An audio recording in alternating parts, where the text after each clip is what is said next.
नमस्कार दोस्तों, आपका स्वागत है आपके अपने चैनल स्टडी वाइन्स ऑफिशियल पर। तो आज की इस वीडियो में हम राज्यों के विधानमंडल यानी कि विधान परिषद और विधानसभा इसके बारे में डिटेल में पढ़ेंगे। हम डायग्राम की सहायता से समझेंगे और लास्ट में प्रीवियस ईयर क्वेश्चन भी करेंगे। तो ये वीडियो आपके लिए काफ़ी इम्पोर्टेंट होने वाली है। तो चलिए बिना देरी किए हुए वीडियो को शुरू करते हैं। तो चलिए वीडियो की शुरुआत करते हैं। तो इससे पहले मैंने आपको संसद के बारे में डिटेल में पढ़ा दिया था। उसमें हमने राज्यसभा, लोकसभा और राष्ट्रपति इनके बारे में पढ़ा था। तो संसद और विधानमंडल इन दोनों में काफ़ी समानताएं हैं। तो इसीलिए अगर आपने संसद वाली वीडियो नहीं देखी तो ज़रूर देख लेना। आज हम इसे कंपेयर करके पढ़ेंगे ताकि आपको ये याद रहे और आपको काफ़ी आसानी भी होगी। तो जो काम संसद का देश के प्रति है वही काम विधानमंडल का राज्यों के प्रति है। संसद का काम है देश में नियम कानून बनाना, उसी प्रकार जो विधानमंडल है इसका काम है राज्यों को सही प्रकार से चलाना, यानी कि राज्यों में नियम कानून बनाना। तो संसद देश के प्रति नियम कानून बनाती है और विधानमंडल राज्यों में नियम कानून बनाती है। तो संसद के 3 अंग होते हैं, हमने पढ़े थे कौन कौन से, राज्यसभा, लोकसभा और राष्ट्रपति। उसी प्रकार विधानमंडल के भी 3 अंग होते हैं। एक विधान परिषद जिसे हम राज्यसभा से कंपेयर कर सकते हैं, दूसरा विधानसभा जिसे हम लोकसभा से कंपेयर कर सकते हैं और तीसरे राज्यपाल जिन्हें हम राष्ट्रपति से कंपेयर कर सकते हैं। ठीक है, अंग 3 होते हैं। अगर ये पूछ लिया जाए कि विधानमंडल के कितने सदन होते हैं तो सदन 2 होते हैं। जिस प्रकार संसद के 2 सदन होते हैं, राज्यसभा और लोकसभा, उसी प्रकार विधानमंडल के भी 2 ही सदन होते हैं, विधान परिषद और विधानसभा। लेकिन जो ये विधान परिषद है ये हर राज्यों में नहीं है, केवल 6 ही राज्यों में है। आगे हम पढ़ेंगे। पर जो विधानसभा है ये हर राज्यों में है। तो जो संसद थी, जब हमने पढ़ा था तो मैंने आपको बताया था कि संसद भवन क्या है, ये एक बिल्डिंग है और इसी में 2 कमरे हैं, एक है राज्यसभा और एक है लोकसभा। और ये जो छोटा सा देख रहे हैं यह है लाइब्रेरी। तो संसद में 2 कमरे हैं, राज्यसभा और लोकसभा। उसी प्रकार विधानमंडल में भी 2 कमरे हैं, एक है विधानसभा और एक है विधान परिषद। तो जो विधान परिषद है ये हर राज्यों में नहीं है, लेकिन जो विधानसभा है ये हर राज्यों में है। तो कई राज्यों में जो विधानमंडल है वो एक सदनीय है, यानी कि यूनिकैमरल है। एक सदनीय का मतलब क्या है कि एक ही सदन होगा, और वो कौन सा होगा, तो वो विधानसभा होगा। मैंने आपको बताया ना कि हर राज्यों में विधानसभा है, पर कई राज्यों में विधानमंडल द्विसदनीय है। द्विसदनीय मतलब कि 2 सदन, एक विधान परिषद होगा और एक विधानसभा होगा। इसे हम बाइकैमरल कहेंगे, यानी कि द्विसदनीय कहेंगे। अगर एक सदनीय तो मतलब कि सीधा विधानसभा। तो हमने स्ट्रक्चर देख लिया कि संसद और विधानमंडल इसमें समानताएं क्या हैं और क्या क्या इसका स्ट्रक्चर है। अब इसके अनुच्छेद देख लीजिए जो हमने पढ़ने हैं। इन्हें अभी आप याद रख लीजिए क्योंकि आगे हम डिटेल में पढ़ेंगे। यहीं पर आप देख लीजिए कौन कौन से अनुच्छेद हैं। तो अनुच्छेद 168 में क्या है कि राज्यों के विधानमंडलों का गठन, हम विधानमंडल के बारे में पढ़ ही रहे हैं।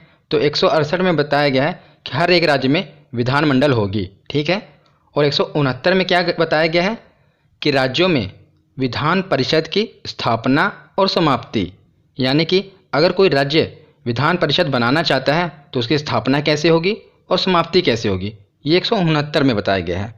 और 170 में क्या है, तो विधानसभा की संरचना है, यानी कि विधानसभा की संरचना, और 171 में विधान परिषद की संरचना। तो ये 4 अनुच्छेद हैं। अभी इन्हें हम डिटेल में पढ़ते हैं। तो चलिए अब आगे देखते हैं। चलिए अब हम विधानसभा और विधान परिषद इनके बारे में पढ़ते हैं।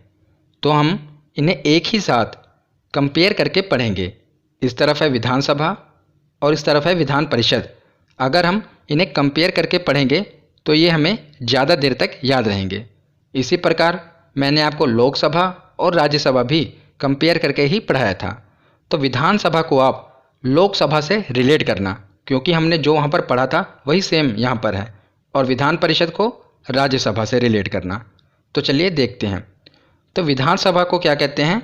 तो विधानसभा को निम्न सदन कहते हैं और विधान परिषद को उच्च सदन कहते हैं। जिस प्रकार हमने लोकसभा को पढ़ा था निम्न सदन और राज्यसभा को उच्च सदन, उसी प्रकार विधानसभा को निम्न सदन कहा जाता है और विधान परिषद को उच्च सदन कहा जाता है। ये विधानसभा और विधान परिषद के कुछ अन्य नाम हैं जो सीधा वन लाइनर क्वेश्चन पूछ ले जाते हैं, इसीलिए हम इन्हें एक ही साथ पढ़ ले रहे हैं ताकि आप इन्हें एक ही साथ याद रख पाना।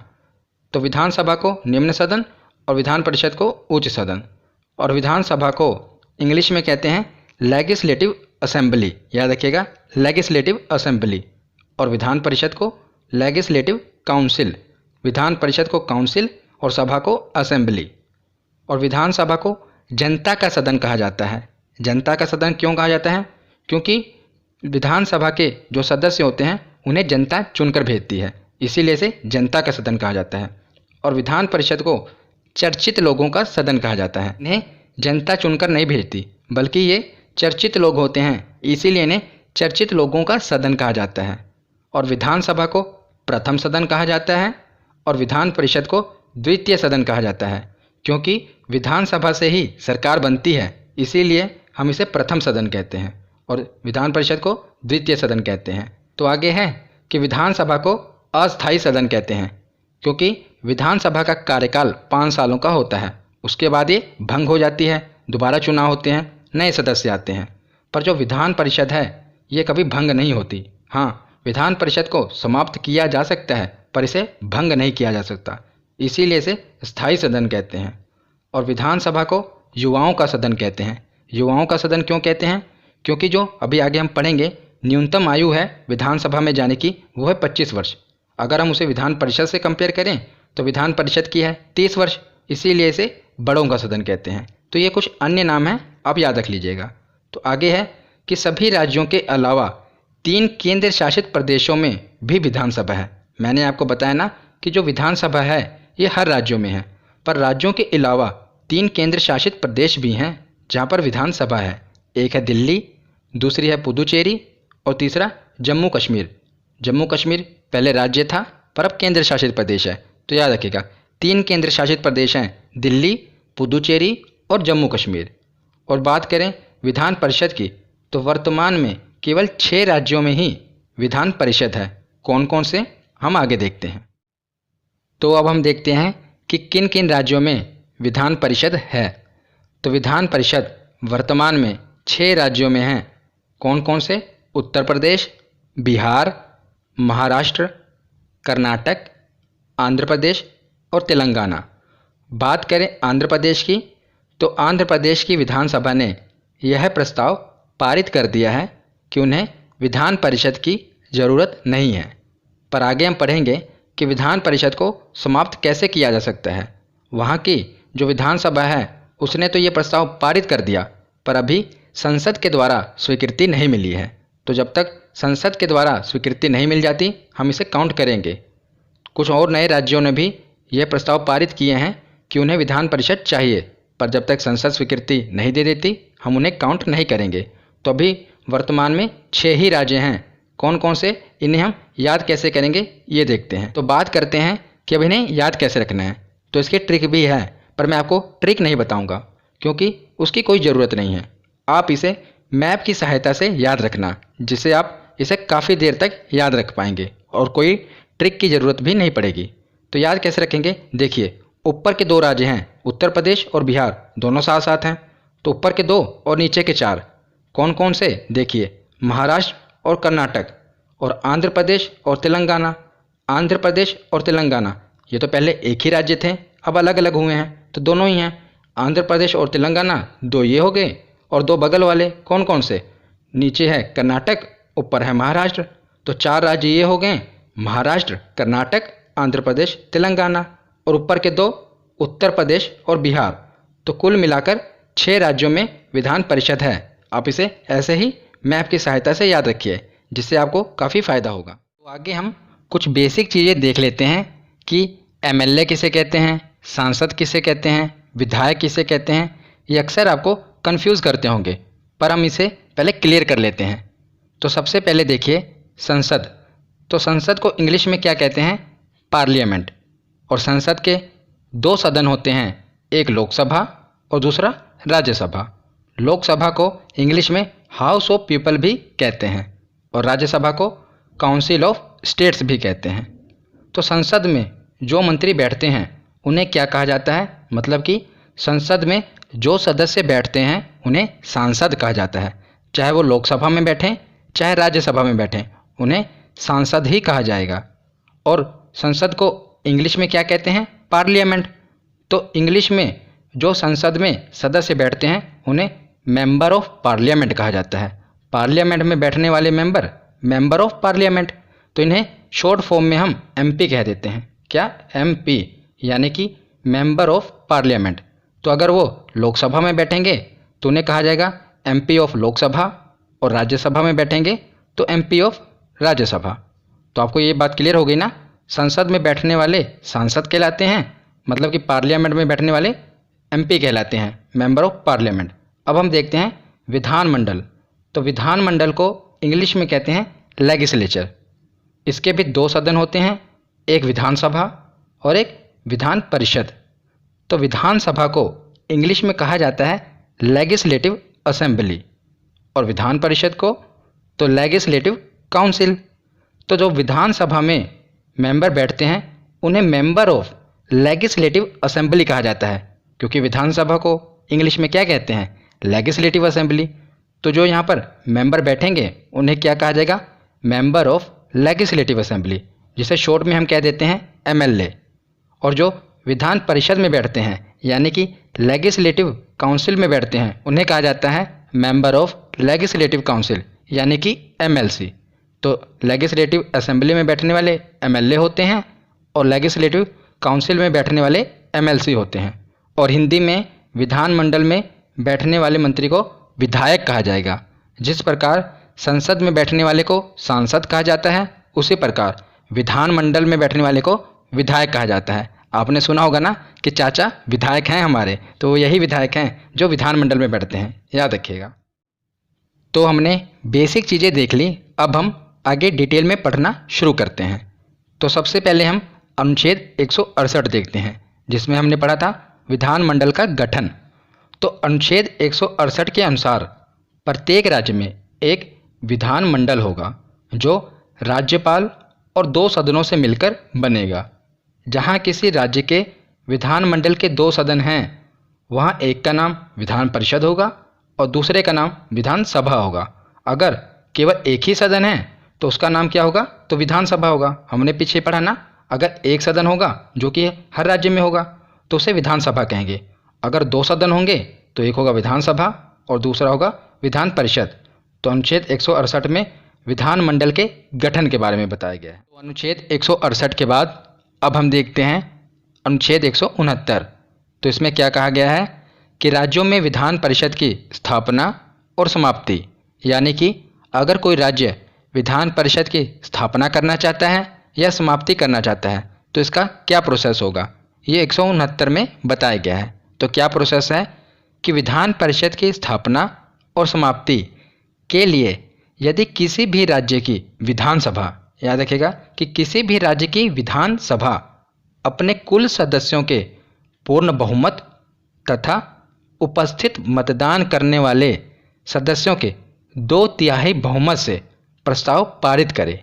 आगे हम समझेंगे, कैलकुलेट करके बताऊंगा मैं आपको कि कैसे होता है। अभी आप पढ़ लीजिए कि जो विधानसभा है वहाँ के मतदान करने वाले सदस्यों के 2/3 बहुमत से वो प्रस्ताव पारित हो जाए और प्रस्ताव को विधानसभा के अंदर पारित होने के बाद फिर वो संसद में जाएगा और संसद के दोनों सदनों में साधारण बहुमत से फिर वह पास हो जाए।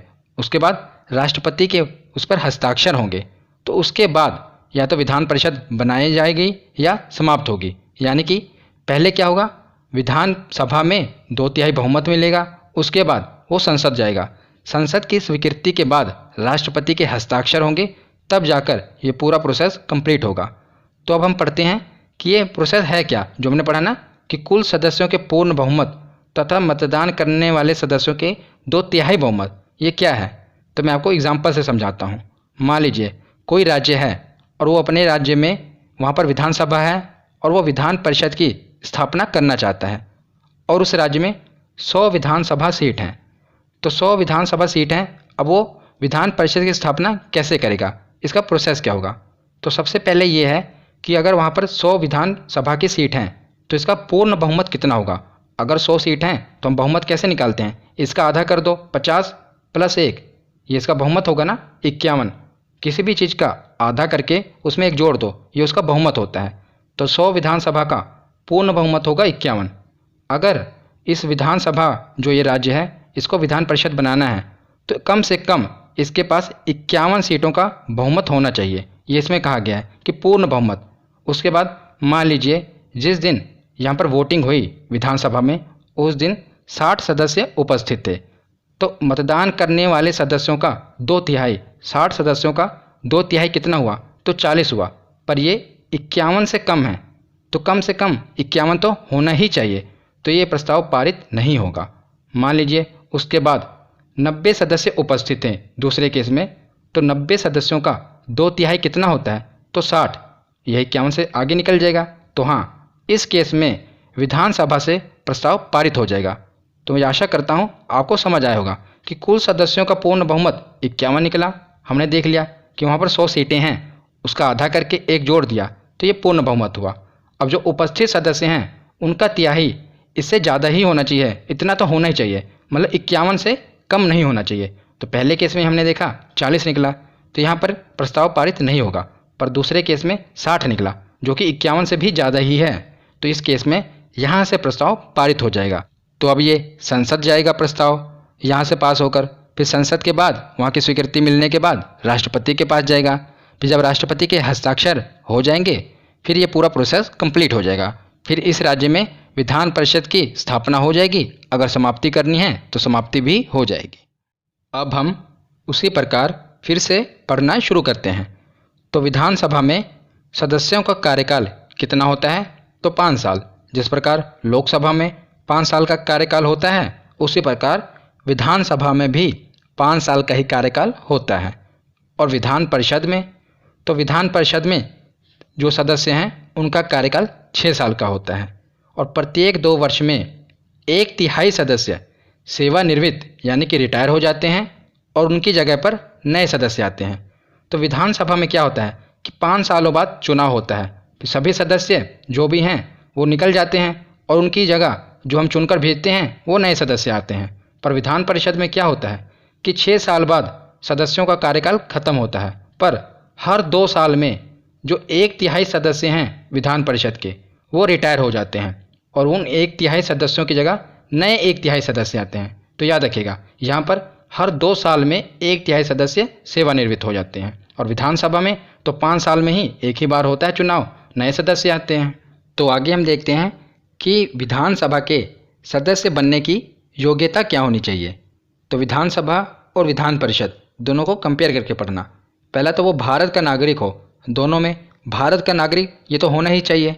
आगे सबसे महत्वपूर्ण कि विधानसभा के सदस्य बनने के लिए जो कम से कम आयु है ये 25 वर्ष की होनी चाहिए। और विधान परिषद में तो 30 वर्ष की आयु होनी चाहिए कम से कम। यही हमने लोकसभा और राज्यसभा में भी पढ़ा था कि लोकसभा में कम से कम 25 वर्ष की आयु होनी चाहिए और राज्यसभा में तो 30 वर्ष की। उसी प्रकार विधानसभा में 25 वर्ष और विधान परिषद में 30 वर्ष। उसके आगे है कि सरकार के किसी लाभ के पद पर ना हो, यानी कि सरकारी नौकरी ना हो। इसमें भी यही है कि सरकार के किसी लाभ के पद पर ना हो। और उसके आगे है कि पागल व दिवालिया ना हो, और इसमें भी यही है कि पागल व दिवालिया, दिवालिया यानी कि इंसॉल्वेंट ना हो। तो ये 4 चीज़ें होनी चाहिए। उसके आगे है कि विधानसभा का जो चुनाव होता है ये प्रत्यक्ष चुनाव होता है और विधान परिषद का अप्रत्यक्ष। तो प्रत्यक्ष चुनाव मतलब क्या होता है, जिसमें जनता भाग लेती है उसे प्रत्यक्ष चुनाव कहते हैं। अप्रत्यक्ष चुनाव जिसमें जनता भाग नहीं लेती उसे अप्रत्यक्ष चुनाव कहते हैं। जो विधान परिषद का चुनाव है, जो इसके सदस्यों का चुनाव है, वो कैसे होता है अब हम आगे देखते हैं।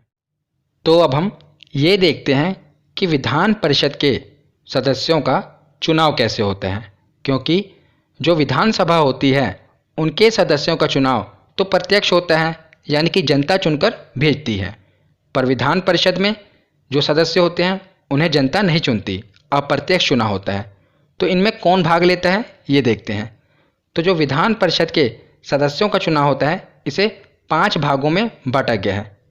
मैं आपको इजीली समझाता हूँ। देखिए, मान लीजिए उस विधान परिषद में 60 सीटें हैं, तो 60 का 1/3 यानी कि 1/3 सदस्य कितने हुए, तो 20 सदस्यों का चुनाव विधानसभा के सदस्यों द्वारा किया जाएगा।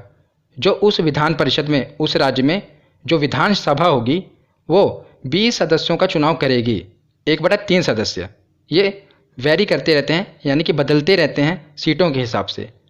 आगे जो 1/3 सदस्य हैं ये भी कितने हुए, 20। इनका जो चुनाव होता है इसमें स्थायी निकाय द्वारा भाग लिया जाता है, यानी कि जो वहाँ की लोकल बॉडीज़ होती हैं जैसे नगर पालिका हो गया, जिला बोर्ड के सदस्य हो गए, ये भाग लेंगे। बाकी 1/6 सदस्य ये कितने हुए, तो 10 सदस्य, 60 का 1/6, तो इसमें राज्यपाल द्वारा ये मनोनीत किए जाते हैं। तो वहाँ के 10 सदस्य, अगर मान लीजिए वहाँ की विधान परिषद में 60 सीटें हैं तो जो 10 सीटें हैं यानी कि 10 सदस्य हैं ये राज्यपाल द्वारा मनोनीत किए जाएंगे। आगे है 1/12 सदस्य, तो 60 का 1/12 कितना हुआ, 5 हुआ। आगे भी 1/12 5 ही होगा।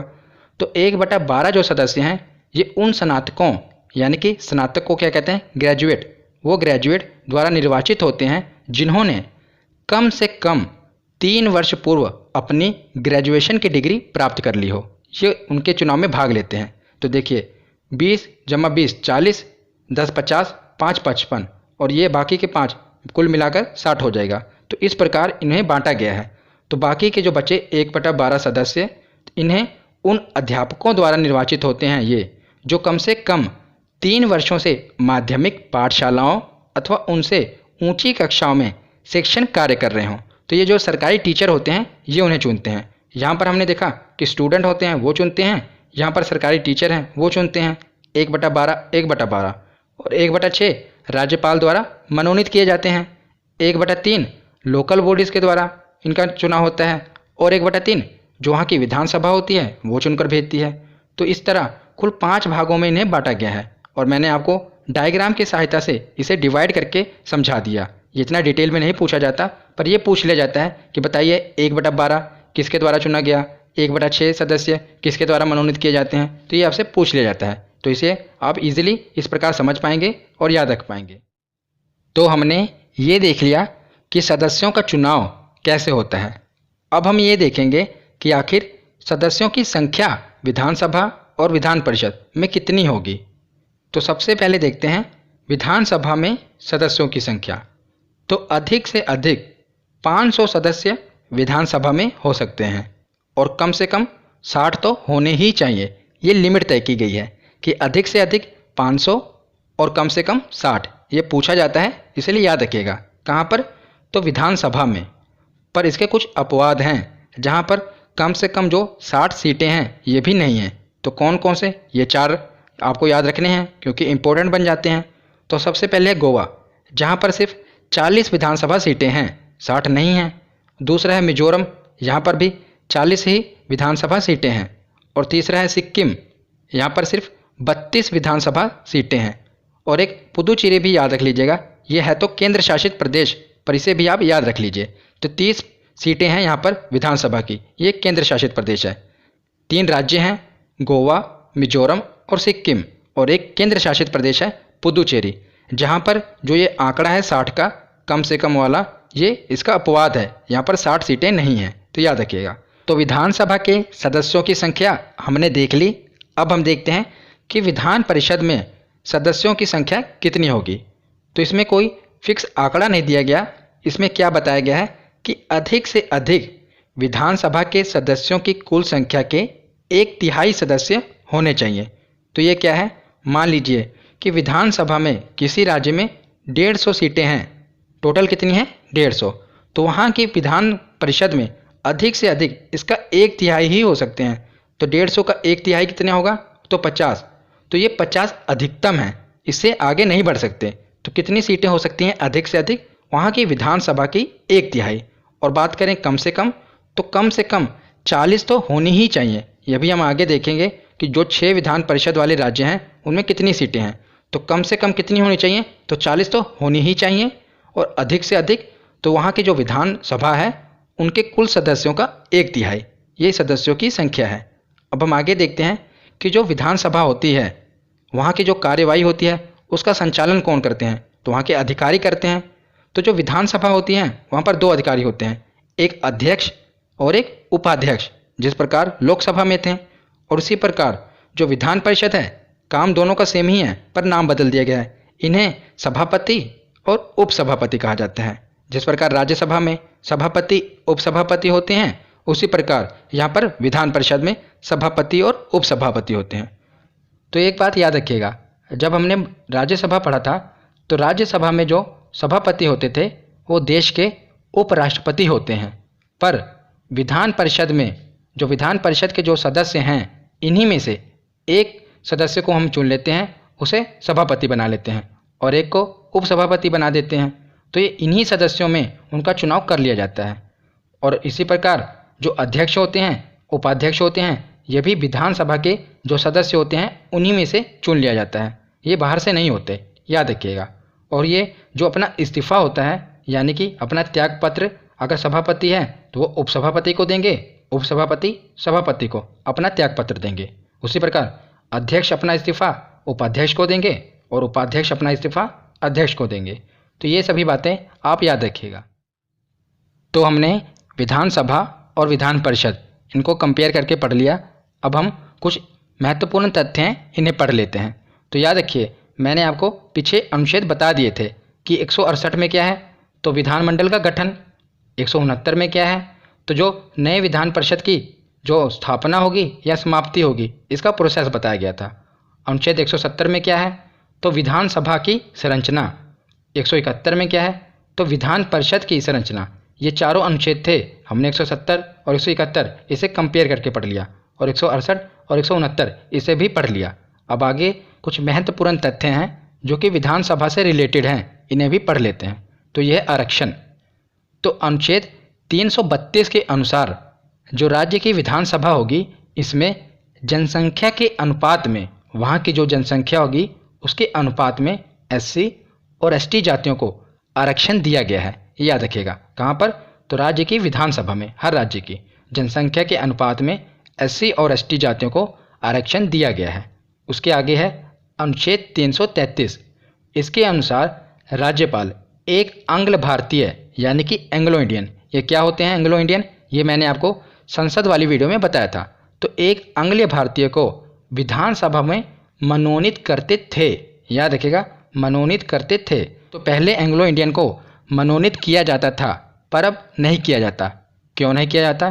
क्योंकि अभी एक संविधान संशोधन हुआ है, 104वां संविधान संशोधन।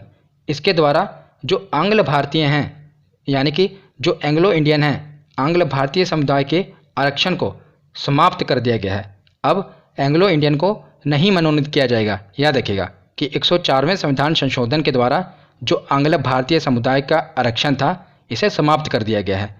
तब जो ये राज्यपाल के द्वारा एक आंग्ल भारतीय विधानसभा में मनोनीत किया जाता था, अब नहीं किया जाएगा। ये महत्वपूर्ण तथ्य है, इसे याद रखिएगा। तो अब हम विधानसभा के कार्य और शक्तियां पढ़ लेते हैं, क्योंकि ये बहुत ही महत्वपूर्ण है और डायरेक्ट एग्ज़ाम में पूछ ले जाते हैं। लास्ट में हम प्रीवियस ईयर क्वेश्चन करेंगे, उन्हें ज़रूर अटेम्प्ट करना। तो सबसे पहले है कि विधानसभा, इसे राज्य सूची और समवर्ती सूची पर कानून बनाने का अधिकार है। तो राज्य सूची क्या होता है? इसमें कुछ विषय होते हैं जिन पर राज्य सरकारें कानून बना सकती हैं, और समवर्ती सूची के विषयों पर राज्य सरकार और केंद्र सरकार दोनों ही कानून बना सकती हैं। तो विधानसभा को ये शक्तियाँ प्राप्त हैं। आगे है कि धन विधेयक को सबसे पहले विधानसभा में ही प्रस्तुत किया जाता है, विधान परिषद में नहीं किया जाएगा, सबसे पहले विधानसभा में ही प्रस्तुत किया जाएगा। तो धन विधेयक क्या है, ये मैंने महत्वपूर्ण अनुच्छेद वाली वीडियो में बता रखा था। फिर मैं आपको दोबारा शॉर्ट में बता देता हूँ कि जो सरकार की धन लाने की प्रक्रिया होती है, उसे धन विधेयक कहते हैं। जैसे सरकार कोई लोन ले रही है, उसे धन आएगा ना, तो ये धन विधेयक है। अगर कोई टैक्स की वैल्यू सरकार घटा बढ़ा रही है, तो उसे भी हम धन विधेयक कहेंगे। तो जो धन विधेयक है, ये सबसे पहले विधानसभा में ही प्रस्तुत किया जाएगा, और जब धन विधेयक विधानसभा में पारित हो जाएगा, तो इसके बाद इसे विधान परिषद में पास करने के लिए भेज दिया जाएगा। तो फिर विधान परिषद को 14 दिनों के भीतर धन विधेयक को विधानसभा के पास लौटाना पड़ेगा। मतलब कि अधिकतम 14 दिनों तक ही विधान परिषद इस बिल को अपने पास रख सकती है। अगर 14 दिनों के बाद 15वां दिन हो गया तो ये मान लिया जाएगा कि विधान परिषद के द्वारा ये बिल पास कर दिया गया है। ये याद रखिएगा, बहुत ही महत्वपूर्ण पॉइंट है। आगे है कि प्रत्येक वर्ष राज्य का जो वार्षिक बजट होता है ये कहाँ पर, तो ये विधानसभा में ही प्रस्तुत किया जाता है वार्षिक बजट। उसके आगे है कि विधानसभा की अनुमति के बिना राज्य में कोई टैक्स नहीं लग सकता, ये विधानसभा की अनुमति के बिना। आगे है कि जो मंत्री परिषद है, यानी कि मंत्री परिषद जो भी मंत्री हैं ये सामूहिक रूप से विधानसभा के प्रति ही उत्तरदायी होंगे, चाहे वो विधान परिषद से ही क्यों न चुन के आए हों, पर वो विधानसभा के प्रति ही उत्तरदायी होंगे। ये हमने प्रधानमंत्री वाली वीडियो में भी पढ़ा था कि जो प्रधानमंत्री का जो पूरे मंत्री हैं उनके मंत्री परिषद के, वो लोकसभा के प्रति उत्तरदायी होंगे। उसी प्रकार जो ये हम विधानमंडल में पढ़ रहे हैं कि जो मंत्री परिषद होगा ये सामूहिक रूप साथ में याद रखिएगा कि सामूहिक रूप से विधानसभा के प्रति उत्तरदायी होगा। तो विधानसभा के बाद अब हम विधान परिषद के कुछ महत्वपूर्ण तथ्य देख लेते हैं।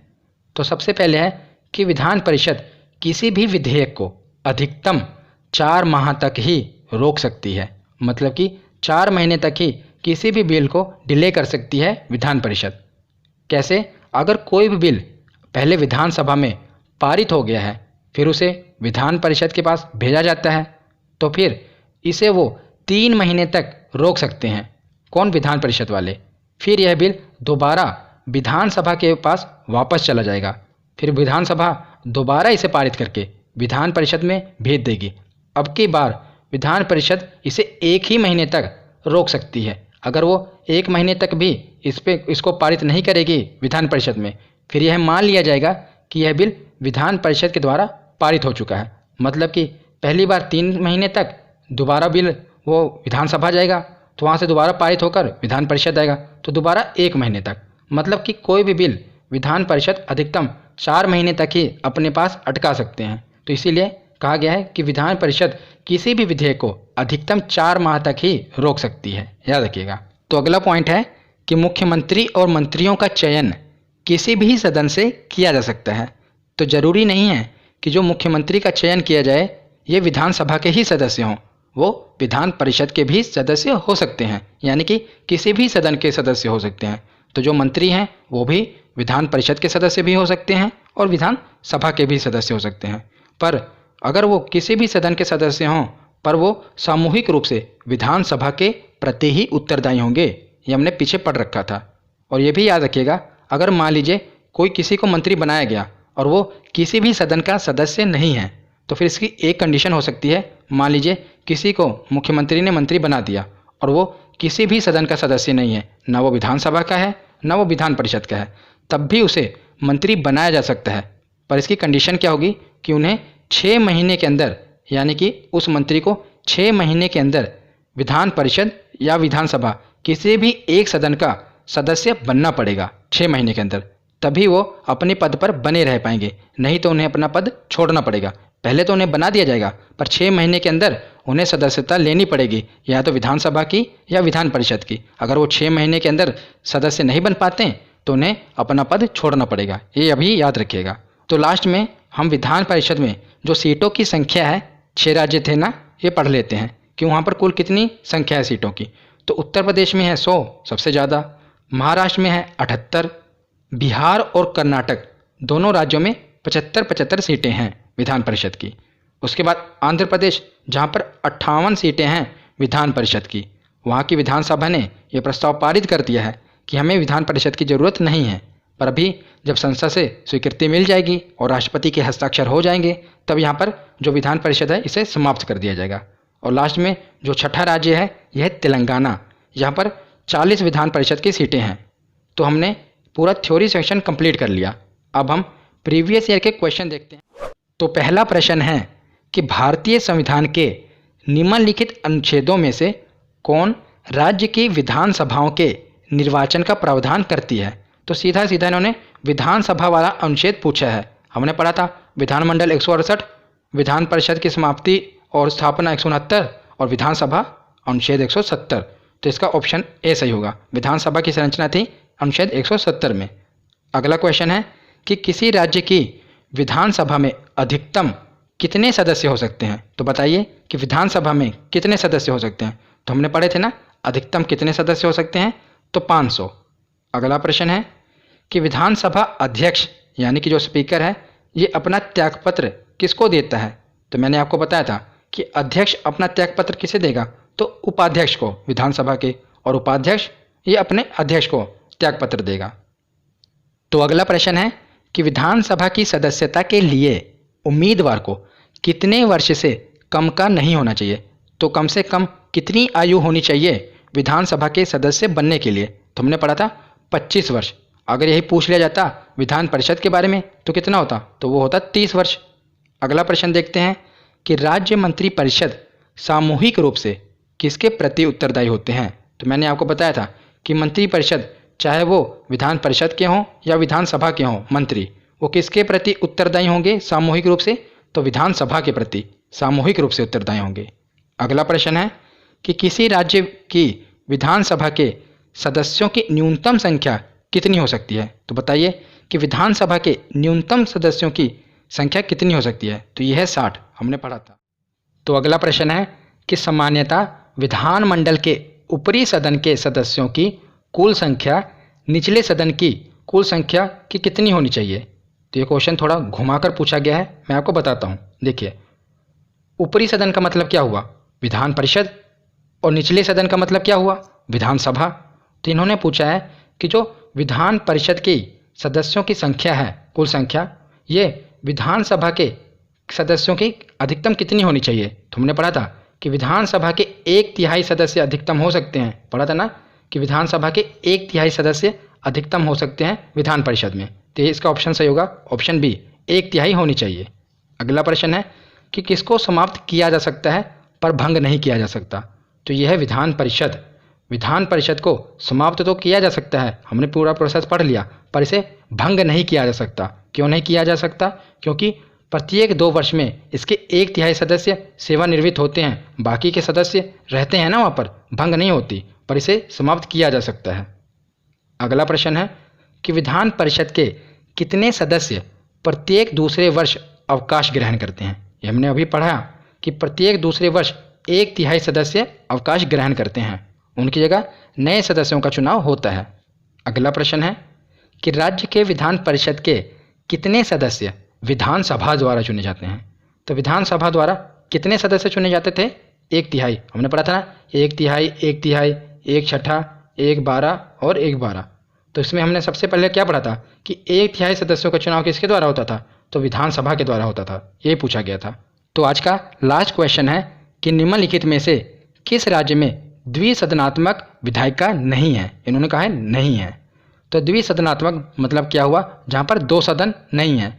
विधानसभा और विधान परिषद कहाँ कहाँ पर हैं, तो उत्तर प्रदेश में भी है, बिहार में भी है, कर्नाटक में भी है, पर मध्य प्रदेश में नहीं है। यहाँ पर द्विसदनात्मक विधायिका नहीं है, यहाँ पर सिर्फ विधानसभा ही है।